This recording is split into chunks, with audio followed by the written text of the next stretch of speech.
ndowooza nti mu mwoyo gwe gumu era ajja kulagira bonna abasibe abeetaaga obujjanjabi nga Edi Mutwe baweebwe obujjanjabi. Tulowooza era nti mwoyo ogwo gwennyini ajja kulagira ng'aduumira amagye ag'omu bbanga ku ttaka ne mu mpewo abe ng'agalagira gakuume nga emirembe mu biseera byonna ebyokulonda n'ebitali byakulonda. Balemekeraawo okutulugunya Bannayuganda, okubaliisa akakanja, ebyali ekawempe bireme kuddamu mu kulonda kwonna Uganda ebeesobola okuba nga egenda mu maaso. Nno Omulangira Kasimo Nakibinge agamba nti nno akozeseza ebigambo bya kimpowooza ennyo nga asoose kwebaza Pulezidenti Yoweri Kaguta Museveni n'agamba nti munnange mu wiikisi eziyiseewo nga 2 emabega wavaayo mu lujjudde lw'abantu ne weetonda. N'agamba nti ekitaali kibi kubanga omuntu wolialayizinga ng'ensobi ate n'ovaayo weetonda kiba kirungi nnyo. Naye n'agamba nti mu ngeri emu eyo yennyini nga gye yakozesa okwetonda kaasuubire nti eyo engeri kennyini gy'agenda ate okugenda mu maaso. N'alagira abasibe nawe example nga Edi Mutwe abeetaaga obujjanjabi batwalibwe bafune obujjanjabi. Era n'agamba nti mu ngeri emu nga bwe yavaayo ne yeetonda asuubira nti ajja kubanga adduumira ebitongole by'ebyokwerinda ng'amagye nti we tunaaba tutuuse mu kalulu bakwate bulungi Abannayuganda ebyabaawo luli mu Kawempe North bireme okubaawo nti Bannayuganda beetaaga mirembe tebeetaaga kubanga batataganyizibwa. Wow, message nungi nnyo nyini ddala. Tuvuddeko yeseeko omulala oluvuddeyo naye ye n'agamba nti ebigenda mu maaso wano byenyamiza mu ggwanga Uganda nti naddala wotuuka kuwamu ebigenda mu bitongole ebyo by'okwerinda nti byenyamiza. Kankutwaleyo okolabe. Imba eggwanga n'omwana muto kyalabako. Waliwo omwogezi wa kitongole ekimu ebiseera ebyayitawo yajjanga ku TV okuwa press conference, mwogezi wa kitongole ky'amaanyi. Naye olunaku lumu nali ndi muddiro n'ajja okuwa press conference egambo erivuddeyo. Omu ku baana nga omusajja oyo alimba. Naye ngamba yalabi noono omwana amanyi nti ono omusajja alimba. Naye ng'omusajja oyo alina abaana, alina abakyala. Ninga owange wategeredde nti alimba ate bali ababe. Bannange mutegeere nti abantu babalaba, abantu bategeera. Yakulowooza nti bw'onoyogera by'oyogedde bajja bitwala nga bw'oyogedde. Twabadde ku TV wano jjo, abantu babadde embalala eyo balonda bululu bwaffe ab'ekibiina ekimu. Kamera neekwata omusajja nga muteekemu obululu. Ne babuuza eyabadde akulembera okulonda okwo bagamba bino bigambako ki? Nze nabadde eri nze nabadde eri. Naye omusajja alina omutwe omusajja mukulu ali mu kulimba abaana be oba abaana be gye basomera bamwogerako kisimanyi. Genda mu maaso waneno mu ggwanga Uganda tosobola kubanga obibuusa maaso abantu babiraba. Abannaddiini abamu bo baasalawo ne bagamba nti ffe tunaabyogerangako ate abamu batiira ddala era bo tebalina kye babyogerako balinganga abalaga nti buli kimu ekigenda mu maaso kitambula bulungi. Weewaawo abamu baavaayo ne bagamba nti ffe tujja byogerangako naye abamu batya. Oba batya buti oba balaba nga bitambula bulungi nze simanyi. Naye abo be bamu ku abo abasalawo ne bagamba nti tujja byogeranga. Tuddeko munnange tubadde tukyali awo ne zireeta full figure. N'ategeeza nti olutalo lwayengedde mbu yalwewoze ku bbeeyi layisi. Ne tugamba otyo biibino. Chusa amata mu mpuuta awumpugumalinga eminiyo. Gwe wanneeta kule ojja kumpulira nagamba mpunye okusinga kiteezi. Nwana entalo ne ku bbeeyi luno ndwewoze bwewozi nnoonya abansonderaku wano ntulusasule. Newoza olutalo kyajinga simuyita muno ne munayite mune pamayinja nti abampalampa mweyongere. Naye ono omukazi bannange wokula empalana n'omukazi ono oyinza okwesanga nga weewala naweka kubanga ebintu byakola tali wate okuweebwa obudde azino obw'okuyomba naye. Tubadde tukyali awo era n'asumulula n'ayambalira kasuku akyatamulangidde nze naawe. Neewuunya omusajja gwe bayita kasuku aga Katonda ali muggulu musajja gwe simanyi kizibu ky'olifuna notegeera nti okubunanfuusi obutaba na mugongo obutaba na muntu goswalira kintu kibi musajja gwe nkwewuunya kukyaza nga luwaasa buli lunaku atayina makulu ayina kasola kalinga embalabe atayina kiddako life failure ali awo eyafa naye nga akyali ku nsi n'ayogera ku Nabatanzi buli lunaku kyokka n'omwana ogamba bo baba Daya Nabatanzi osimanyi omuziro kyo gwayogerako Nabatanzi atavuma muntu Nabatanzi atamanyiira Nabatanzi ateraga Nabatanzi atalina lutalo ku muntu buli nako botakyaza kali akakazi akabi akayina amanya ageweeka okyaza kana akampi akali akadomola akafuna wuzo ate no bonna bwakuluka bonna obulinga no kamulali gubateka ku bulinga akabani kebakomeza bonna butunulange emandwa bwokyaza ne mwogera ku Nabatanzi no describing a Nabatanzi omunatuka n'okumwambula can you imagine omuwala omulungi omuwala yeegombesa buli muntu fena twenda naawe olina be wali ozinye nga tebanyuma kulaba ekyokutomera kya muntu alamotoka zikola accident emotoka y'omujama netomera nekola accident what about abantu tutomera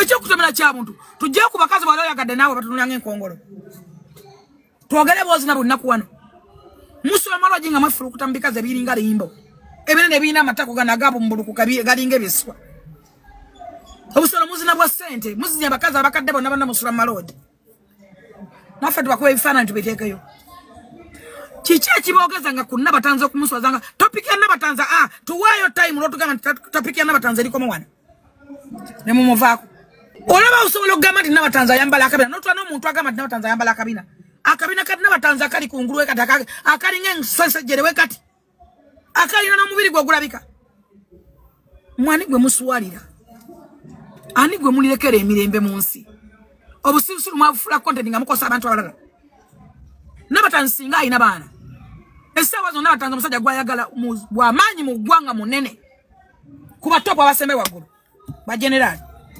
mwamusibako n'omwana gundi n'aguma ekyo n'akigumira n'alemu ofiirwa mukwano gwe ne mukola ne kaadi mbw agenda kwanyula ono mulenzi yaani owa bitusi bambe muvuko wokwa naye musirise mwali mwagala kumumala muloba ne mukwano gwa mulenzi oyo obeere omwebaseeko bw'oba ne mukwano gwa muwala obeere omwebaseeko kufeje mutukwanira nga temwogerayo nga mutusaba busolo wano nga mutusabe busolo olwokuba tubulemera singa twali tubugaba singa tukyalinawo nga mutusabye busolo tujja tuba recording tuwe ku bantu recordings lwakuba nabe nennyala nandikuwaddeko nenkurecording nga nkuwadde kuvumula nenjikuwaneka nti giwulire nenkurecordinga ebyo bimala biwuluguma bibanga emmandwa ze bikutte tubamanyi ne ringtone ze muyimbanga mumala tuzimanyi tubasaasira busaasizi ne tugamba leave people be rubbish tubaleka bulesi ne tubasaasira basajja abali mu music industry abali mu mawulire abali mu TV tubasaasira mwatuzinazina buli wambuli kitu kiri ku mibiri tubasaasira busaasizi mwe bamazi tugamba abantu bino byabakino amba tukwana ne batuzina ne madamu ne batukwana butonga yabide ne bakaje bakwelaka ngatache manyi wado imba nenga gwa mujukira ne we yali assa Nabatanzi mu mwagazaaki singa Nabatanzi alinga full figure maybe twanika Nabatanzi akola live navuma abantu bina baby olina abana bamekoso kono go setting ku bana kichecho omanya bizibu abana bentalo za abana wale oguze wadda kasate tu omanya bagula pampa wale oguze ku kotoni asabika nyuma mwane mubulu omuntu gwa muswalira bina baby wale osabira wane mundeba wani wasoda checha kujjawo osobola kulaba nti kyakujjawo osobola okunyonyola abantu njagala kasukwadde mu kamera banyonyole kyakujje kanani kiki ani ekigenderwa kyo nekirira kyo kyali kiki kyakujje kanani gaso watasobola kwogera ku musumba kirungi tosobola kwogera ku Susan kirungi kubanga ebigenderwa abo byagaana okuyitamu ebiruubirirwa abo byagaana Musumba Bujingo bwe yava mu Ndeba nawe nova mu Ndeba n'omugoberera.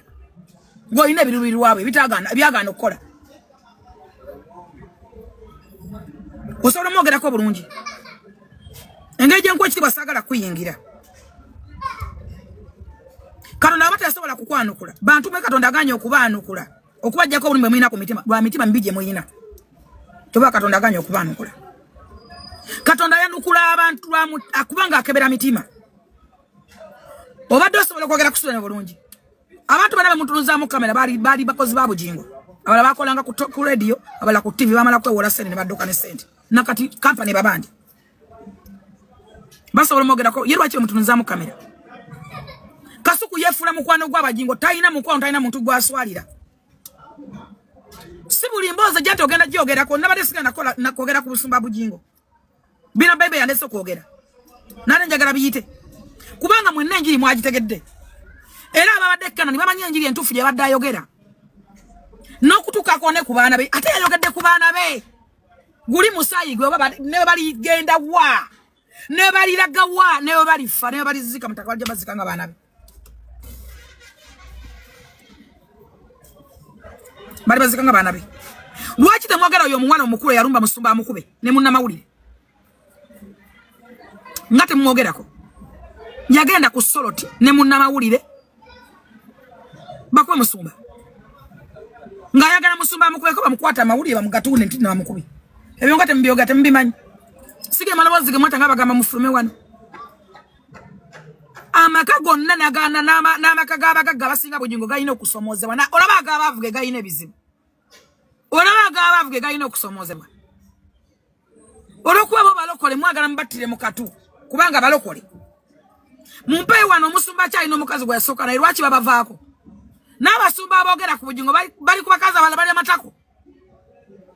Abala batobaana mu maziba zino mafundo. Nabo boogera ku Bujingo. Singa bali bakola mbuto, singa amatako gali gafuna embuto. Singa omanye embuto abasajja ze balina wano. Naye nabo boogera ku Bujingo. Tozalanga ku mwana oyogera ku mwana wa Bujingo nawe kenyini weremererwa. Ye mukyala amanyiddwa nga Jennifer Nakangubi ninga abasinga obungi tumanyi nga Jennifer Fullfigure. Ndowooza owulira ebigambo ebimuvuddemu ayogera. Agambye nti olutalo yalwewoze era mumuyambeko musonde ku ssente alusasule. Ninga tuvuddeko munnange gibadde Miranga Namwowe wali nga basabira omwoyo gw'omugenzi Cedric Babu mutabani wa Francis Babu bambi abaana babadde bawa speech amaziga gabayiseemu nga munnange bagamba nti tebagenda kuddamu kulaba ku taata waabwe naye nga balina okuba nga bamuwobako obusembayo. I know that we can't see you.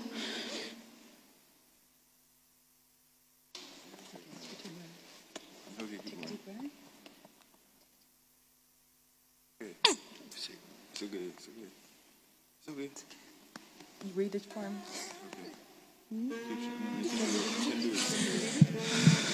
I can read it. I know that we can't see you, but I can feel your presence and know you are in a better place with God.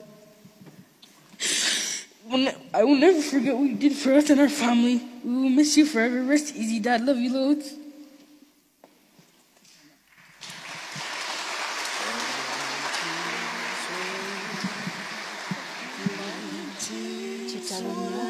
Kitalo nnyo era kitalo ddala.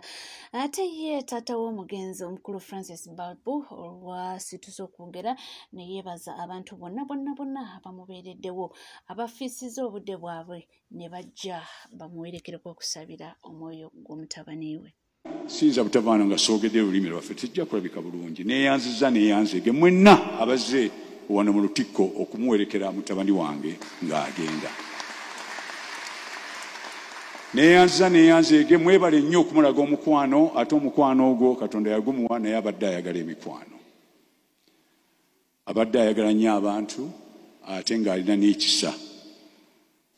Mwebale nnyo kujja ate enkya tujja kubeera ewaffe Mawokota Nvaluwala ku ssaawa 4 tujja kusaba enkya ku ssaawa 8 tumusiibule nga mutadde mu nnyumba ye ey'olubeerera. Tweyanzege era ssebo Archbishop manyi nti walese ebizibu bingi nnyo jja wano twagala okwebaza ennyo tweyanzizza tweyanze. Katweyongera okuba nga tusabira Cedric Mukama amuwe ekiwumula ekirungi ate n'okusaba nti agumye ab'enganda n'emikwano. Yes, mukadde nga kano akazi nga tuvuddeko era nga tweyongerayo n'amawulire ag'enjawulo munnange ebyama byeyongedde okuba nga bifuluma ebiwa Bugingo engeri gyagobaganyamu abaana kakati essaawa yakakati avaayo akaaba nti ate abaana bange omutima gubanumira. Omukazi ategeezezza nti omwami oyo yaleeta ne poliisi okasukira abaana ebintu okubagoba maka gaabwe. Omanyi okuyita poliisi eyo eyaawo eyo poliisi eyo nejja neefulumya abaana ne babakuba abaana ababe mwami Kwezi nawulira nga nkyaye banne nawulira nga abaana ababe waliwo omukozi awo gwe yalagirira n'oyo oba omukozi oba yeefuula kyo bayaloza alifiira awo oba alikola ki naye musajja gwe Mukama akulaba ne baleetera abaana Mukama bw'atali mujja ate ne bwali mujjaawo agenda mubonereza ne baleetera n'aleeta poliisi n'egoba baagoba abaana ne babafulumya mu kikomero ekyo ng'embwa ne ŋŋamba kuva ku olwo by the way ku olwo lwe nafuna courage ne ŋŋamba Pachoto neeyita emirundi esatu ne ŋŋamba nkwisa emirundi emika Pachoto olaba bali musaayi gwe bagufulumiza bwe gutu kati gwe gwani muno mwokolera that is the day lwe natandika okwambalamu kiri eki ne ŋŋamba I must live here. I must bw'obanga abaana be basobola bafulumya bwe batyo nza omukozi obukozi ndibeera ntya.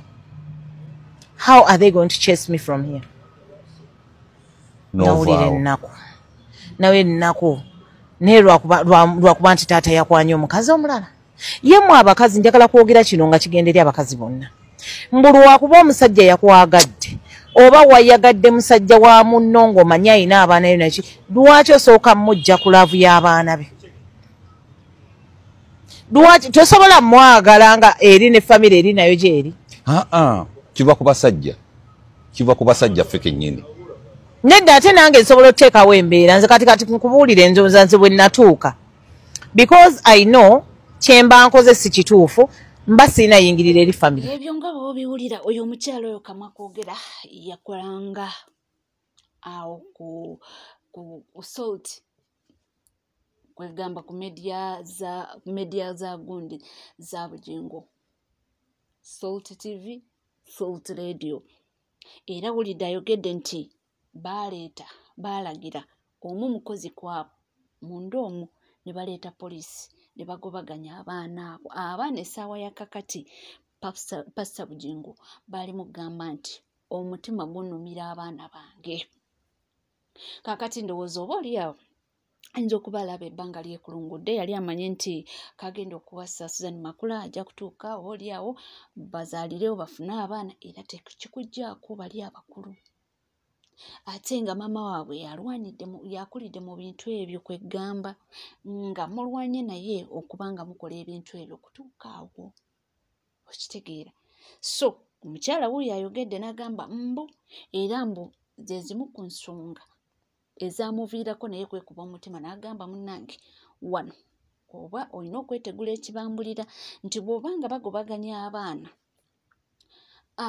ab'omusajja kennyini bakeera n'azaala nga n'ebintu ebagobaganyizaamu abaana mama waabwe yabikoze ne taata waabwe ate gwe omukozi tegwosuubira kijja kuba kitya kwoye n'agamba nti omugezi okwatamu otutuo n'onoonya engeri gye weetegulamu ekibambulira n'ogenda. Ensonga za Bugingo mpanvu ne famire ye jjukira baali bapushinga mabegakaawo nnyo bakipushinga nnyo nti Teddy Bugingo asayininga divorce paper ze yagaana era eyo omukyala Teddy Bugingo yagambanga kimu nze sigaanye kusayininga divorce paper nti omwami mwagala nedda mwami bamutwale naye sijja kusayininga divorce paper ate Bugingo awedinga Susan Makula officially bakilaiminga ebintu by'abaana bange ekyo kyeyalemerangako era zezimu ku nsonga lwaki Teddy yagaana okusayininga divorce yagamba sijja zisayiningayo bo bakole obufumbo bwabwe naye nga bamanye nti ebintu mbikoleredde era ebintu ebyo abaana bange balina okuba nga bakola ki balina okuba nga babenefitingako kyefulaba essaawa ya kakati twalinda embaga Pastor Bugingo yali atusuubiza embaga mawuuno n'atugamba nti era yali yatugamba nti embaga ye ne Susan Makula ejja kuba emenya ebitooke n'essaawa ya kakati tukyalinze naye ng'ekyagaanye lwaki Teddy yagaana okusayininga divorce paper. Webale kubanga wekumidde ku NCK TV. Bw'oba oliyo nga tona subscribinga kekadde subscribinga, ringinga that notification bell, sharinga, likinga, ebisigadde buterevu amawulire nja kubanga nga kuwa era nja kubanga nga kutuusaako wona woli wona wosinzidde sigala naffe tovaawo.